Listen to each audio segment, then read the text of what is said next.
Negocios con la doctora Jacqueline Malagón. Bienvenidos a su programa con la maestra Jacqueline Malagón.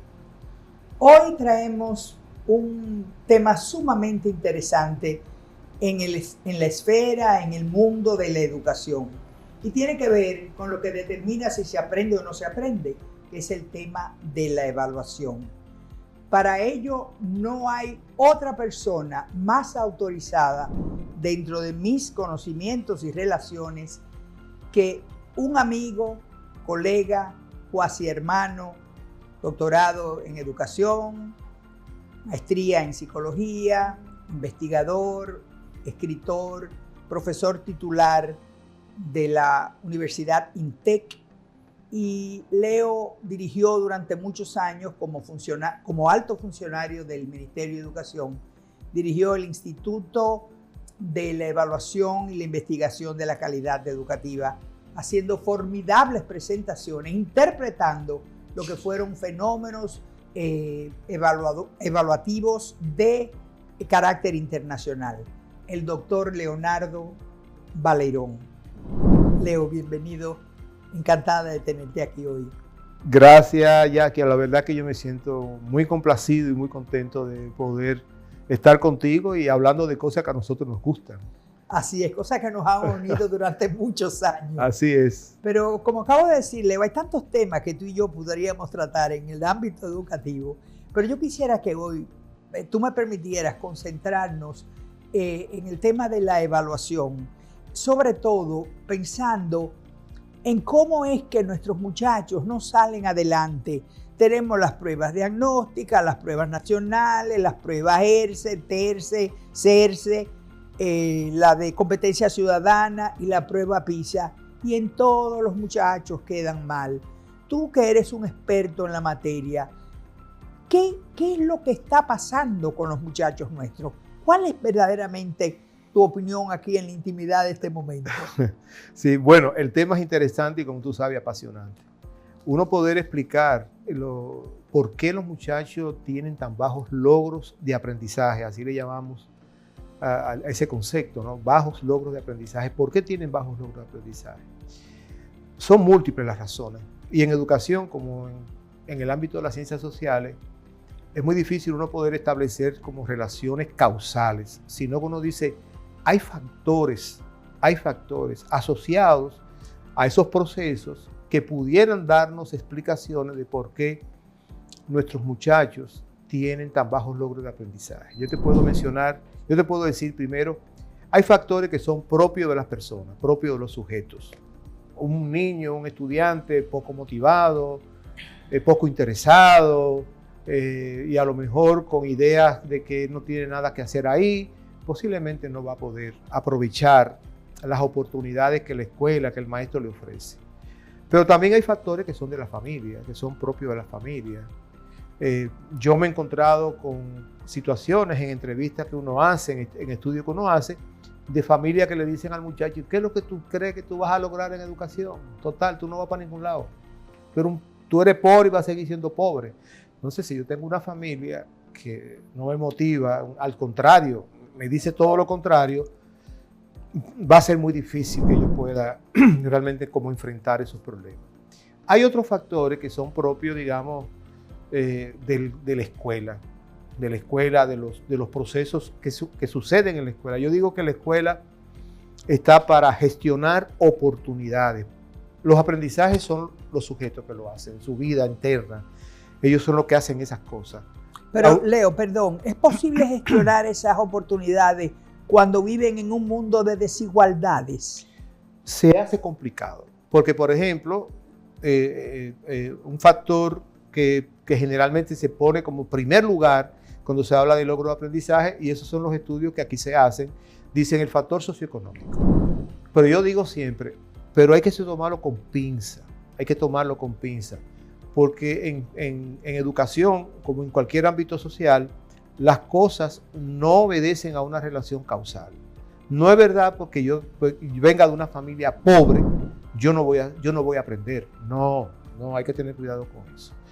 La pobreza es un factor que incide mucho, sí incide mucho, pero incide en el sentido de que si yo en el contexto de pobreza, aquella frase que yo siempre utilicé, que yo decía, no hay peor situación que un niño pobre estudie en una escuela pobremente gestionada. Así es, lo recuerdo. Eso es horroroso. En todas partes. Eso es horroroso porque si yo soy pobre y además estoy en una escuela pobremente gestionada, las posibilidades de yo aprender se ven muy reducidas.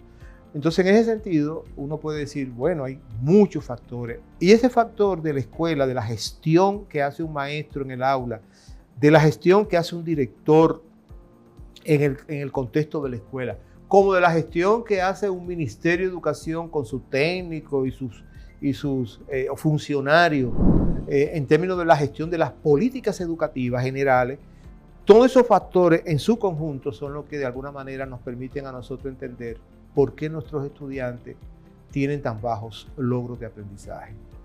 Yo te digo esto porque yo recuerdo perfectamente el informe PISA, el último prueba PISA que se aplicó en el país, y que en el informe que nos mandaron, a cada país le mandaron su informe, que nos manda la OCDE con respecto a los resultados de los estudiantes, dice, los dominicanos deben poner atención a este dato. A diferencia del estudio anterior, que se había hecho de PISA, aquella vez era un 12, ahora es un 13% de estudiantes resilientes. Resilientes. Y uno dice, ay, ¿qué significa eso? Un estudiante resiliente es un estudiante que aún siendo del quintil más pobre, tiene resultados iguales o más altos que lo del quintil 5. ¡Wow! Entonces quiere decir, efectivamente, que hay situaciones, personas que están en situaciones de pobreza, pero eso no es ódice para no aprender, al contrario.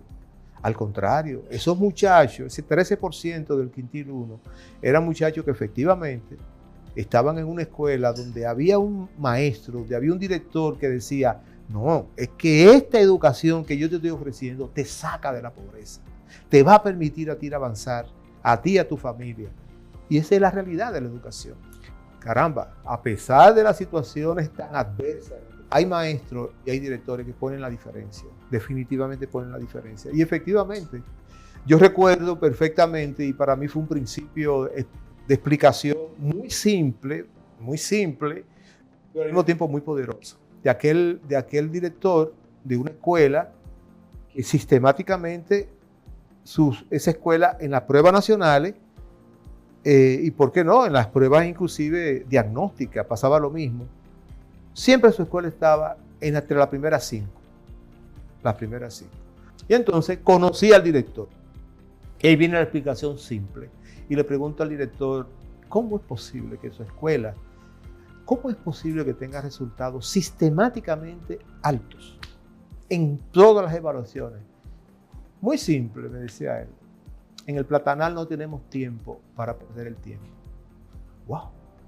Así dije yo. ¿Qué sentencia, wow, ¡qué sentencia! Es decir, el tiempo es fundamental, y eso es verdad.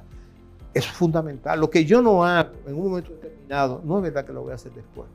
Entonces, el uso del tiempo, el manejo del tiempo, la gestión del tiempo es un elemento fundamental. Y eso significa tener maestros que hacen lo que tienen que hacer, tener alumnos que trabajan en lo que tienen que trabajar, tener un director que está mirando lo que está pasando en su escuela. Eso significa hacer un buen uso. Y que acude a la familia para el apoyo que requiere el aprendizaje del niño. Y me pasó que en un comentario que yo hago en mi clase de metodología de investigación en INTEC, y pongo el ejemplo, hay la jovencita que levanta la mano y dice, yo puedo explicar esos resultados. Y todo el mundo mira hacia atrás, porque ya se sentaba atrás. Y todo el curso entero mira hacia atrás y dice, yo lo puedo explicar, yo vengo del Platanal. Y soy estudiante que estoy becada por mis altas calificaciones. ¡Wow! Entonces ella explicó lo que era estar en la escuela, el Platanal. Él decía, nosotros empezamos a las 7 de la mañana y los profesores en la tarde nos visitan a la casa para ver qué estamos haciendo. Claro, profesores comprometidos. distinta. Y ese para mí es el elemento fundamental. Yo creo que uno tiene que tener claro eso. O sea, nosotros en educación, en la escuela, en cualquier ámbito, gestionamos oportunidades. La calidad de esa gestión es fundamental. Decía mi mentor, amigo, y por la edad no puedo decir padre, pero actuó como un padre para mí, el ingeniero Gustavo Tabaré, que todo el mundo lo recuerda. Claro. Para mí fue el empresario de la educación del siglo pasado. Entre las muchas cosas que decía Gustavo, refiriéndose al valor, a cómo lograr mejores aprendizajes, a cómo hacer mejores entornos educativos en las escuelas, etcétera, etcétera. Entre la creación de APEC, de las instituciones de APEC, de Educa. Cuando nos fuimos a Educa, que fue cuando él quiso que APEC creara la ONG Educa, pero no con el apellido de APEC. Y le preguntamos por qué. Sentado en el comedor de su casa, que fue donde finalmente le puso el nombre de Educa, y dijo, porque la educación preuniversitaria debe ser la que más nos preocupa ahora. Y dentro de esta, la primaria. Y le dijimos, es verdad, yo era la única educadora en el grupo. Bueno, estábamos el señor Agripino, pero educadora graduada de educación, creo que era yo. Y de momento dice Gustavo, ustedes saben una cosa, si logramos, aunque sea que cambie el director, estaremos cambiando la escuela. Porque allí donde hay un buen director, generalmente hay una buena escuela. Sí. Nunca he olvidado eso de Gustavo. Lo he dicho fuera del país y en el país. No, y eso la evidencia de los estudios lo confirma. En el estudio que yo digo nosotros, yo dirigía el el Instituto Central de Investigaciones en la UNFU, en la Universidad Nacional Pedagógica Ureña. Hicimos un estudio con Canadá, con la Universidad British Columbia. Teníamos 2 profesores canadienses, brillantes los dos, uno más cuantitativo, el otro más cualitativo. Hicimos un estudio aquí en el país que fue, yo recuerdo que el doctor Miguel Escala, cuando viene de sus estudios doctorales, me dice, pero Leo, ese estudio aparece como uno de los primeros estudios en América Latina sobre calidad educativa. Y me dice, efectivamente, el estudio ponía de relieve que la primera variable que explicaba la comparación que hicimos entre las escuelas era un director fuerte y activo. Fuerte porque estaba comprometido con la escuela y no transigía. Vivía permanentemente mirando lo que pasaba en la escuela. Esa es la primera variable que nosotros encontramos en el estudio que pone la diferencia. Fíjate si eso es importante, el valor que tiene eso y el manejo del tiempo. El año pasado yo le oí al viceministro de Planificación del Ministerio de Educación decir algo que uno sabía, pero él lo expresó de esta manera. Él dice, miren, tengo que decirle este dato. 12 años, pasarse 12 años en la educación básica, primaria y secundaria, efectivamente significa 6.5 años.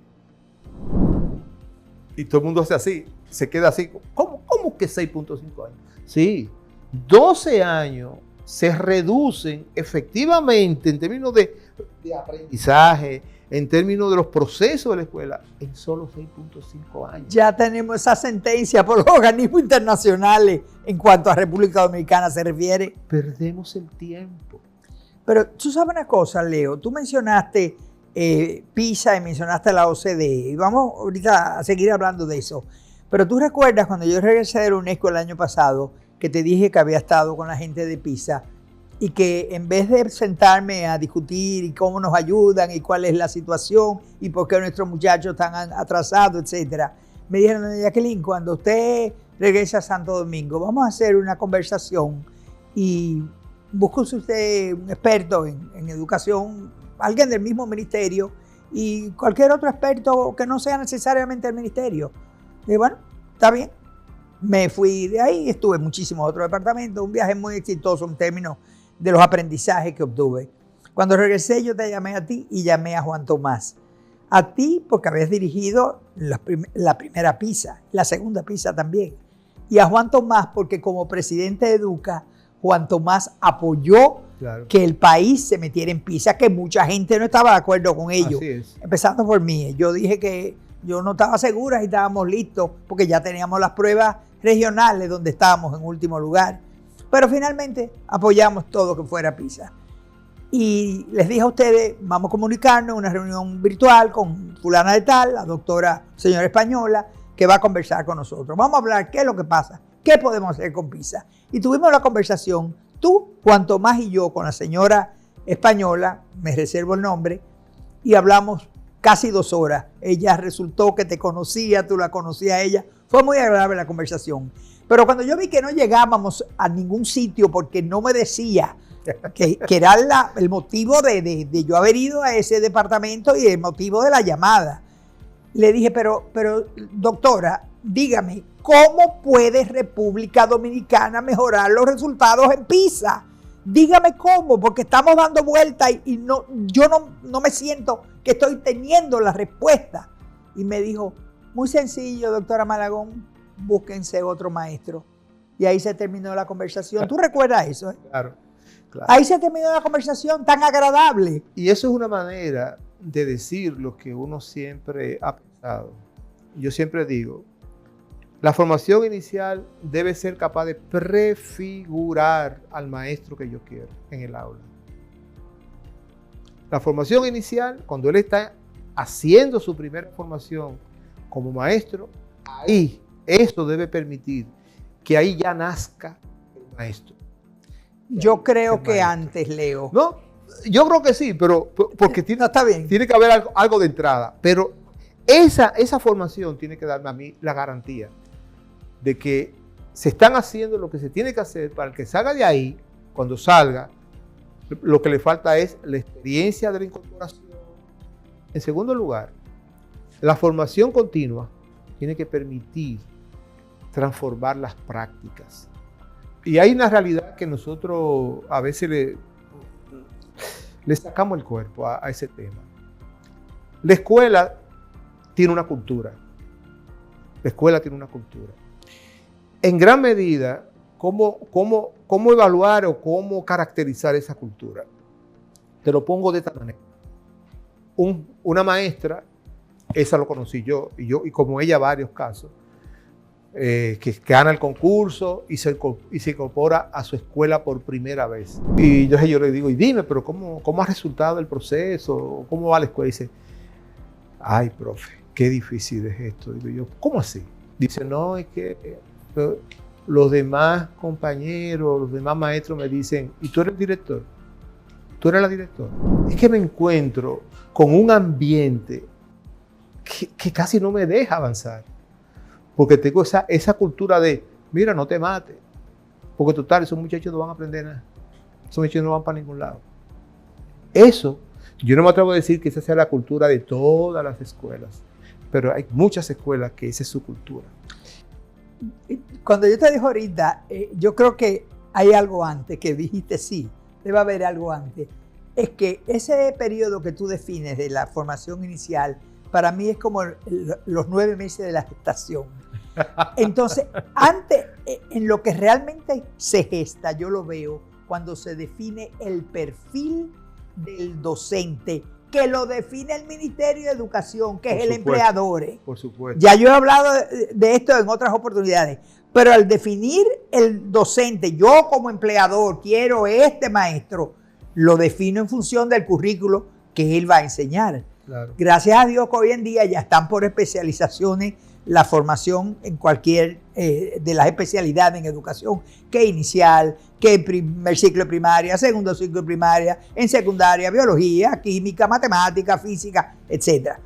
Pero, Leo, la verdad es que si yo como empleadora defino exactamente el maestro y estamos viendo, hay maestros buenos, yo los conozco, los he visto, he ido a sus aulas, he estado ahí, los he evaluado, pero yo no me atrevo a decirle aquí a este público que nos está viendo y que creo que cree en nosotros, yo no me atrevo a decirle, que no son todos los maestros, que hay muchos, pero muchos, que no son formados como lo define el empleador.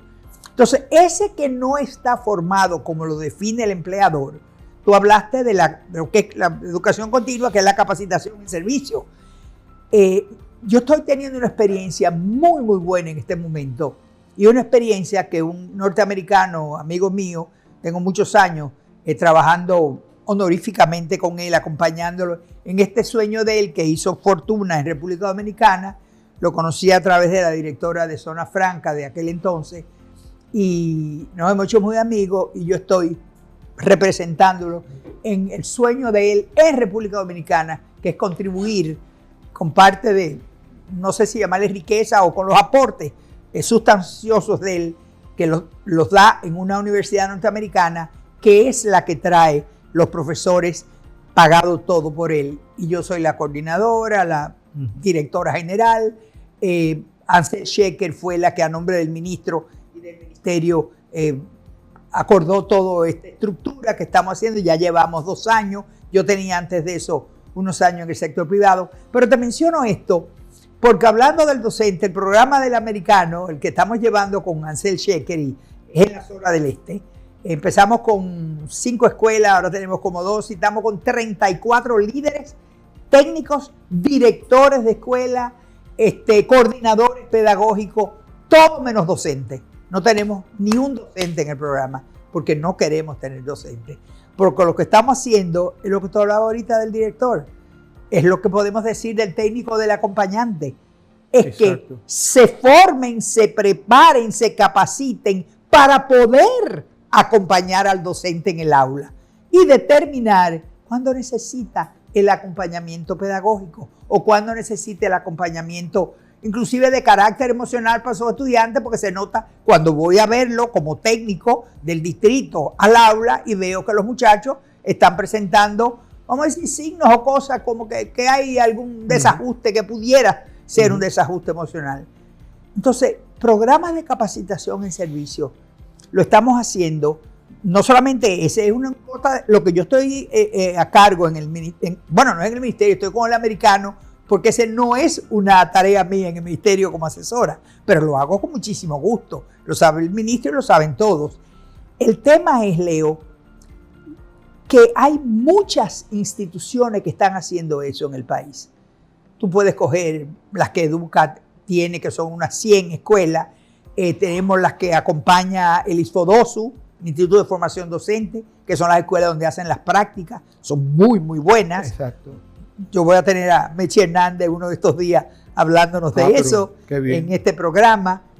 Y la verdad es que me hace recordar una conversación tuya, Radamés, Juan Tomás y yo, hablando de que yo postulaba, y obviamente digo postulaba, no postulo, que había que medir el resultado por los aprendizajes de los niños.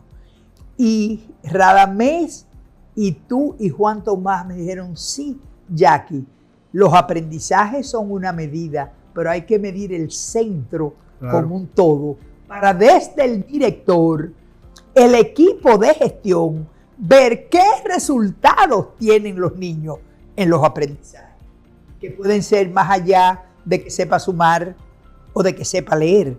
Y el saber leer es un tema que podemos tratar un poco más adelante, porque yo creo, esto es algo que ni tú ni nadie me va a sacar de ello, y es que los muchachos no les va bien porque no entienden la pregunta. Si no saben leer, no pueden entender la pregunta.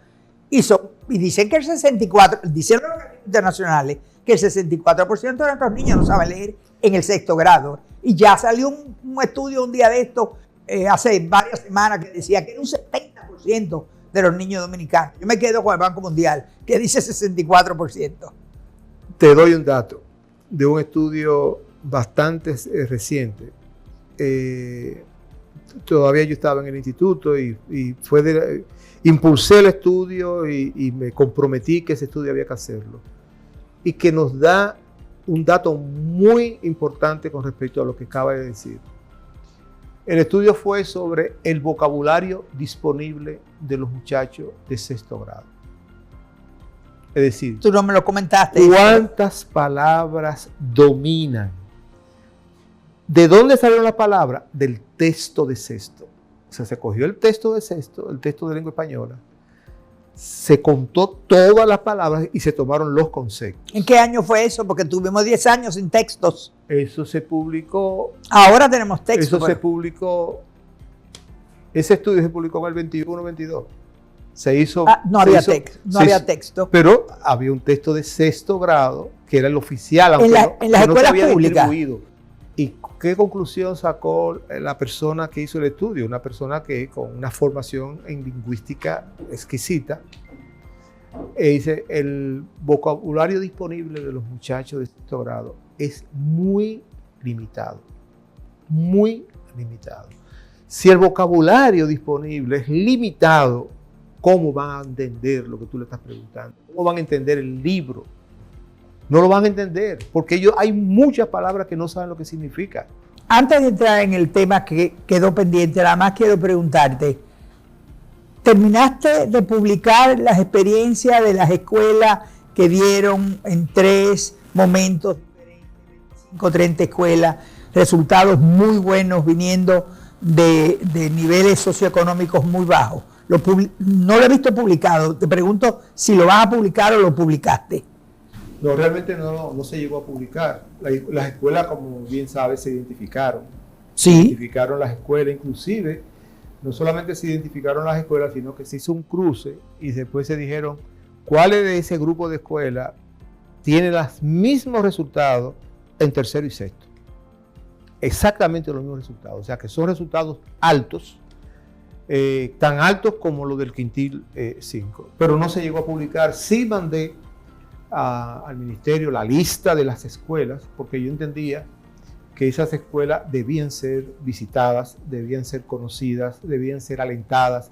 Es más, esas escuelas debían ser ejemplos de lo que significa a un director, a un maestro comprometido con lo que hace, con su función, haciendo cosas como esas, ¿no? Que en esa evaluación diagnóstica, que como bien tú sabes, es una evaluación nacional. Ahí claro, participan todas las escuelas. Aunque esas escuelas fueran 40, 50, las que fueran, son un ejemplo. Pueden constituirse incluso en el modelo, o en un modelo, o en semilla, como para alentar, para que el maestro oiga la voz de otro maestro, para que el director oiga la voz de otro director. Pero no pasé de ahí. No llegué a publicar el artículo. ¡Qué pena! Claro. Y se le entregamos a la doctora Ansel Shecker, nuestra viceministra, porque ese tipo de cosas ella le presta mucha atención, además de que ella es una doctora en evaluación educativa. Así es. O sea que sería de mucho interés para ella, porque en ese entonces ella no era viceministra. No. Ella era la directora de Pruebas Nacionales. De Pruebas Nacionales, exacto. Pero nada, quería saberlo y decirle al país que la verdad es que tenemos casos como el que Leo ha narrado, el que yo recordaba, donde nos dice de una manera más que elocuente que no hay necesariamente una relación inversa ni negativa entre la pobreza y los aprendizajes. La experiencia mía en 65 años ya cumplidos en el oficio de maestra, en esta carrera de educación que arrastro en mis hombros, es que no importa cuán pobre seas, puedes llegar a ser tan rico como quisieras ser. Leo, vamos a continuar con el tema. Mira, yo creo que efectivamente, o sea, lo mismo pasó inclusive con la evaluación de desempeño, aunque no, ese será tema de otra conversación. Pero yo creo que aquí hay maestros, aquí hay centros, aquí hay directores, aquí hay técnicos, aquí hay mucha gente muy buena, mucha gente. Totalmente de acuerdo contigo. Yo he conocido mucha gente buena. Yo recuerdo que cuando la evaluación del desempeño, la persona que la OEI contrató para que nos acompañara a nosotros en ese tiempo, él dijo una palabra, claro, yo decía, muy desde esa óptica cubana, que ellos son como muy guerreros, ¿no? Él decía, Mire, usted tiene, yo recuerdo que fue en la evaluación de desempeño, usted tiene, como él decía, era como la retaguardia del proceso de cambio en las escuelas. Usted tiene ese 2.9% de los maestros, que eran un total de 2,000 y pico de maestros, haga de ellos que se constituyan en los acompañantes, en los provocadores de sus otros compañeros para una mejor educación. A veces yo, perdona que te interrumpa, a veces pienso, Leo, si a ti te disgustará que yo mencione tanto de esa evaluación de desempeño, que vivo diciendo 2.9, oigan bien, 2.9 fue el análisis de los resultados de esa evaluación, y el 2.9, oigan bien familia, oigan bien educadores, oigan bien empresarios, oigan todos los que se quejan de educación, 2.9 de maestros excelentes y muy buenos en el análisis de los resultados que hizo el amigo doctor Leo Valero. Así es. 2.9. 2.9. Eso es lo que tenemos o teníamos en ese momento, el maestro excelente. Exacto, eso es verdad. Pero aún así yo decía, y eso lo discutimos muchas veces, hagamos de ese 2.9 la vanguardia. Hagamos de ese 2.9 el maestro. Hay un concepto que inclusive, yo no sé si en el gremio se ha discutido ese concepto. En educación no se ha discutido suficiente. Y yo conozco dos estudios doctorales de aquí hechos en República Dominicana, uno en el nivel primario y otro en el nivel secundario, del concepto de colegiatura. El concepto de decir, el maestro tiene que crear una relación colegial con sus compañeros, con sus otros, con sus pares. En Estados Unidos le llaman los peers. Los viernes son los meeting with the peers. Exactamente. Que el lenguaje se relaciona con el de matemática y con el de ciencia y con la psicóloga del mismo curso para ver por qué Johnny aquí está bien y por qué Mary aquí no está tan bien. Pero allí está muy bien. Tiene muy buenas notas en esto, pero en este otro no está prestando mucha atención. Y en esas reuniones de esos pares, que aquí hay que empujarlas. Hay que empujarlas. Creo que están previstas en el calendario. Sí, porque las escuelas se supone que tienen un equipo de gestión. Sí. Y ese equipo de gestión que se debe reunir sistemáticamente tiene que ser capaz de crear esos grupos de maestros donde comparten experiencia, donde miran a ver qué me funciona, qué no me funciona, cómo van los muchachos, qué tipo de cosas hacer, cuáles novedades pudiéramos introducir. Eso debería ser el motivo fundamental de esos grupos, de esos equipos. En el programa que tenemos con los norteamericanos, te digo, esto está bajo la esfera del viceministro de la doctora Shecker. O sea, yo reporto a ella toda la organización, la dirección. Lo que es en dólares lo paga el amigo norteamericano. Las cuestiones en pesos, si lo que se brinda, o cuando son 3 días, se traen gente de San Pedro, se llevan a Higüey, o de Bávaro se llevan a Higüey, y ahí en el Hotel Naranjo hospedamos a la gente. Eso lo cubre el INAFOCAM, gracias a Dios, y con mucha generosidad. No pasamos trabajo ninguno. Pero yo te voy a decir algo, nosotros nos estamos concentrando solo en el primer ciclo de primaria. Desde que inició el programa hace 13 años, no le hemos perdido el piso al primer ciclo de primaria. Porque seguimos en el primer ciclo de primaria, Leo, y todavía los muchachos no saben leer. Todavía no saben leer. Laura Sánchez Vincitore, la doctora Sánchez Vincitore de UNIBE, lo explica con ella ha dado clases en programas míos de televisión. ¿Cómo debe hacerse una clase de alfabetización? Pero hay algo como que es que no estamos formando alfabetizadores. Las universidades no están formando alfabetizadores. Es una buena pregunta. Yo fui a la graduación de mi nieta en La Madre y Maestra, y cuando estaban llamando por escuelas, llamaron a fulanita de tal, graduada magna cum laude en alfabetización. Y a mí me sorprendió que señalaran alfabetización. Dije, pero es una especialidad en La Madre y Maestra. Y efectivamente averigüé una especialidad, pero se graduó una. Se graduó una sola en esa graduación. Es que no les llama la atención, tú como psicólogo, a los maestros, y estás en una universidad, es que no les llama la atención alfabetizar o es tan difícil que no quieren especializarse en ello? Mira, yo no sé si es que no quieren, pero lo que sí es cierto es que la alfabetización en los primeros grados es fundamental. Y eso debe ser una política seriamente trabajada, seriamente implementada, seriamente acompañada por el Ministerio de Educación. Yo creo que ahora mismo se están haciendo esfuerzos, ¿eh?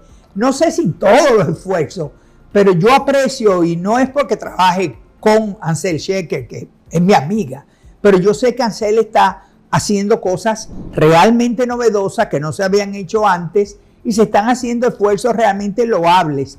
Ahora, lo que no sé es si están contando con el maestro que pueda hacer realidad los esfuerzos que se están implementando. Eso no lo sé, porque no sé lo que está preparando la universidad.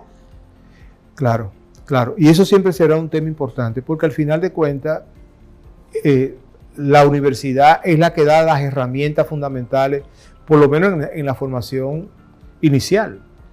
Ya le toca al ministerio, a través de INAFOCAN, que muchas veces lo hace también con las universidades, hacer ese proceso de formación continua, de acompañamiento, pero definitivamente el problema de la alfabetización en los primeros grados es fundamental. Si el niño no aprende los elementos fundamentales, básicos, de leer, de comprender a su nivel en esos primeros años, se va a hacer más difícil en los posteriores. Yo acuñé una frase en la Cátedra Magistral de Educación que lleva mi nombre en la Universidad Pedro Enrique Ureña el año pasado, que fue con la doctora Sánchez Vincitore, fue la oradora invitada, y fue que dije, señores, el niño que no aprende a leer no puede leer para aprender. No. Y hoy en día el aprender no es lectoescritura, no es solamente el comprender, el tener lógica y el poder razonar.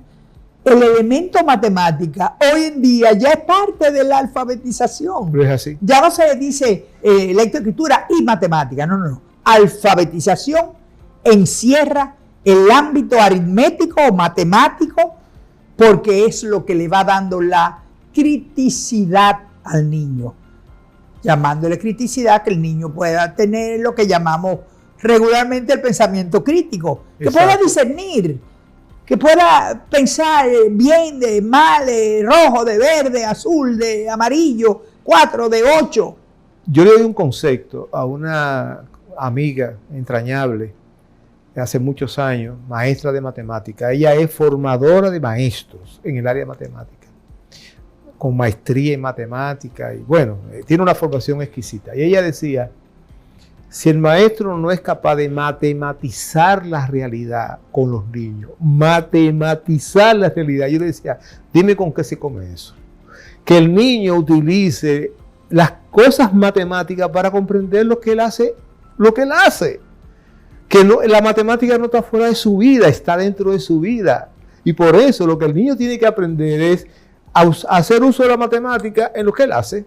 Que cuando él se traslada, cuando él corre por aquí, corre por allá, él está haciendo matemáticas. La distancia. Exactamente. Entonces dice, eso es lo que tenemos que lograr hacer. Que la matemática no se convierta como si fuera en algo extraño a la vida, sino algo que es parte de la vida y que es fundamental en la vida. Pero Leo, tú sabes una cosa, oyéndonos, yo pienso, cuando yo estudié, tú eres más joven que yo, cuando tú estudiaste, estos conceptos no estaban vivos en aquel entonces. No. Cuando yo fui a la Universidad Nacional Pedro Enrique Ureña, después que ya yo era profesora en la Universidad de Santo Domingo y estaba después ya metida de lleno en APEC, yo me acuerdo que los profesores míos, estoy hablando de nombres de calles, de escuelas, de bibliotecas y de museos. Esos fueron mis profesores en la Universidad Nacional Pedro Enrique Ureña, en la primera cohorte de los graduados de educación. Yo me especialicé en pedagogía. Ellos jamás hablaron, cuando tocábamos el tema de alfabetización, que lo tocamos en determinadas áreas, yo no recuerdo que ninguno de ellos me mencionara la matemática, no recuerdo que ninguno de ellos me hablara de neurociencia. No, Leo, eso no existía. Eso no existía. Como tampoco existía el ámbito tecnológico, ¿no? Ajá. Yo sabía que había máquina de escribir, Olivetti, Y el ser mecanógrafa me permitía a mí pasar mis notas todas las noches cuando llegaba de la universidad. Pero hoy en día hay una riqueza tan grande en el ámbito de la ciencia, el avance que tiene la ciencia, la vertiginosidad con que está creciendo la tecnología, este tema ambiental que es un desafío, el tema del cambio climático, obligan a uno a estudiar tantas cosas que han traído toda esta nueva ciencia que a ti y a mí no nos la dieron. Pero hoy en día yo creo que los dos la dominamos. ¿Y cómo la hemos dominado? A base de mucho leer. De mucho leer. De mucho ir a conferencias. Mucho pensar. De mucho viajar a congresos. Y yo le digo a mis estudiantes, terminé mi clase la semana pasada, esta semana, el jueves, el miércoles. Y yo le decía, miren, para terminar, tomen esta idea, si quieren. Si usted quiere saber qué usted sabe sobre cualquier tema de psicología, escríbalo. Si lo único que puede escribir es una línea, es porque eso es lo que usted sabe de ese aspecto de la psicología. Si puede escribir un párrafo, siéntase halagado que escribió un párrafo. Ahora, si puede escribir una página sobre ese tema, wow, usted ha avanzado mucho. Leer, escribir. Escribir lo que uno cree, lo que uno piensa, lo que uno sabe. Para mí eso es fundamental. Yo creo en lo que tú dices sobre la riqueza que hay. Te pongo una anécdota muy personal. Pues se trata de mi nietecito que tiene 1 año y 6 meses. Tú te has desquiciado la vida. No, totalmente. Ustedes los dos, ¿eh? Y él me dice a mí, él los otros días me dice, está como comunicándose conmigo y me hace así. Otra vez. Como diciéndome, pero es porque el lenguaje de señas que él está aprendiendo también. Claro. Porque hay un programa. Porque empiezan con el lenguaje de señas. Hay un programa que él lo ve a veces y le va enseñando eso y va diciendo, igual, repítelo. O sea, yo digo, diablo, qué riqueza. Tiene ya un vocabulario, o sea, está en Estados Unidos, el hijo mío lo trasladaron para allá, y tiene una riqueza de palabras en español muy bien dicha, palabras en inglés también muy bien dichas, y este lenguaje de señas. Yo digo, wow, qué riqueza. Yo te voy a decir algo, Leo. La verdad es que yo no sé si fue una fantasía, un sueño o un viaje extraterrestre, pero cuando yo recuerdo mi escuela, en la que me alfabeticé a los 3 años, eran las hermanas Smester, en un patio a 2 cuadras de mi casa, que había que llevar la sillita. A los 3 años yo leía y escribía. Después fui al Colegio Sagrado Corazón. La mayoría eran monjas, la gran mayoría. Esas monjas mercedarias que vinieron de España, era algo increíble. Yo las recuerdo y yo digo, pero fueron realidad. ¿Cómo podían en aquel entonces, estoy hablando de los años 40, de la primera mitad del siglo pasado, cómo podían ser mujeres? Eran todas mujeres en la primaria. ¿Cómo podían ser tan brillantes con las limitaciones que había en la comunicación, en las limitaciones de la misma ciencia, las limitaciones en todo? No había equipo, no había tecnología, no había máquina de escribir, no había nada de eso. Y cuando llegué a vivir en Ciudad Trujillo, hoy gloriosamente Santo Domingo, fue en el colegio Santo Domingo, colegio norteamericano, colocado en el centro de esta isla. Y ahí ya yo no sé si fue realidad. Lo que yo sí sé es que esas monjas norteamericanas de Michigan, que eran las monjas especializadas cada una en el área que enseñaba. Teníamos algunas dominicanas, recuerdo a la profesora Amelia Sabater, esposa de don Poncio Sabater, que era el cerebro de la matemática. Mi pasión por la matemática fue doña Amelia que me la despertó. Teníamos a la doctora Ornes en literatura y en español. Óyeme, nos ponían a leer y no hay libro de aquel entonces que de una u otra manera no haya impactado mi vida. ¿Por qué no podemos tener eso hoy, Leo? O Sí, hoy hay mucho más facilidades. Están los libros, están las comunicaciones de todo tipo. Está el 4%. Está el 4%. No, del 4% es otro programa. El 4% es otro programa, no hablemos de eso, que es un tema medio peligroso. Así que dejémoslo aparte. Pero sí, habría que pensar que también Están hay un los 4%. recursos. Hay recursos. No, y están las becas. Los últimos gobiernos han invertido muchísimo en formación. Se han formado gente magnífica. Eso es así. Dentro de poco Muy estaremos contigo de nuevo, porque la verdad que ha sido sumamente enriquecedor.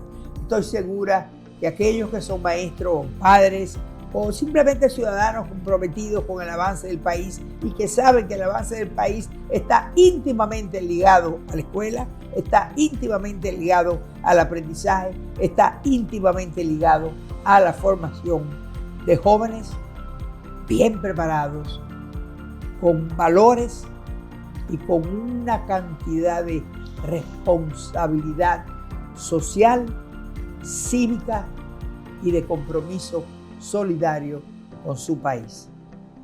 El domingo que viene les tengo otro invitado de lujo. Tengan ustedes una buena tarde y hasta la próxima.